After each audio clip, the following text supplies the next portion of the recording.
जो देवता बने हुए हैं।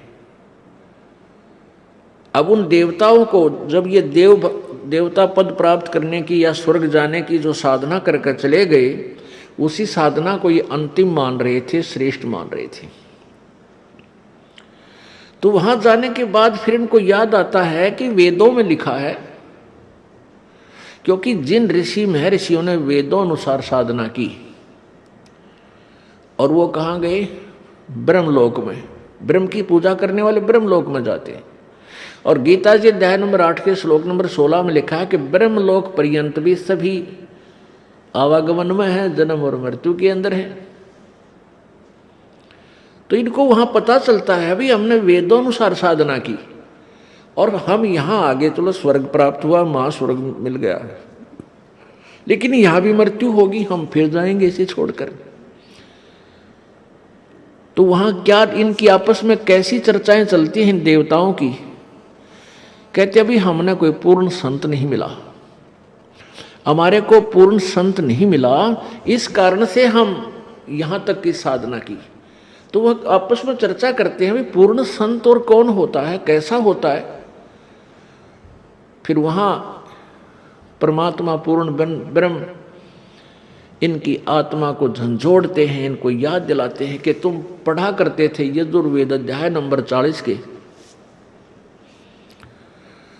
और श्लोक नंबर 10 से लेकर 13 तक। उसमें लिखा है कि वेद ज्ञान देने वाला जो प्रभु है वो कहता है कि वो परमात्मा की, पूर्ण परमात्मा के विषय में यथार्थ जानकारी, वो जन्म लेता है या नहीं लेता है, वो साकार है या निराकार है, उसके विषय में जो जानकारी है वो किसी तत्वदर्शी संतों से पूछो, सुनो। तो वो तत्वदर्शी संत का ज्ञान उन वेदों से भिन्न है, इससे सिद्ध है। तो फिर ये वहां चर्चा करते हैं भाई कैसे मनुष्य जीवन मिल गया, अब के जब मनुष्य जीवन परमात्मा दे देगा। कहते हैं हम पूर्ण संत की तलाश करेंगे जो वेदों से भी आगे का ज्ञान जानता हो।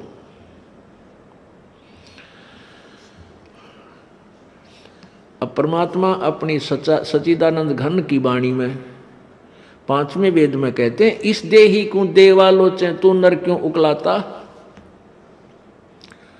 जैसे कई व्यक्ति दुखी हो जाते हैं अपने प्रारब्ध के पापों से, संकट के ऊपर संकट, संकट के ऊपर संकट आ रहा है, तो वो क्या दुखी होकर के क्या धारणा करते हैं, हे भगवान आत्महत्या कर लो। इसके विषय में परमेश्वर अपनी वाणी में कहते हैं इस देही को और देवता लोचे तू नर क्यों उकलाता। इस मनुष्य शरीर को तो देवता भी तरस रहे हैं जो तुझे प्राप्त हुआ है, और तू इससे क्यों उकलाता है, यानी इससे क्यों छक लिया।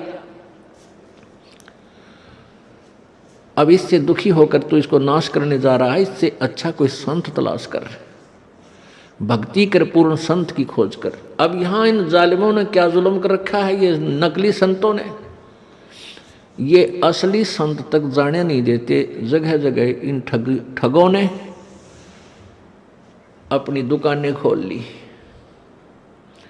ना इनको कह का पता, ना भगवान का पता, ना भक्ति का ज्ञान, और लंबे चौड़े आश्रम बना लिए और ऐसी मार्मिक बातें लिख दी। सचखंड की सड़क, वो तरह का जो सचखंड, सतलोक की सड़क माने सीधा रास्ता, पक्की, जिसमें कोई बाधा ना हो। तो श्रद्धालु तो फिर जाएगा भाई, जिसको रोग है, जिसको चाह है परमात्मा की, वहां जा फंसे नकलियां के पास। पूर्ण मोक्ष मार्ग इसी आश्रम में प्राप्त होता है। इस तरह के पता नहीं कितने संत बने हुए हैं। तो ये सबसे बड़ा काल का जाल है, ये नकली संतों का होना। तो कहने का भाव ये है कि देवता भी इस मानव शरीर को तरफ रहे होते हैं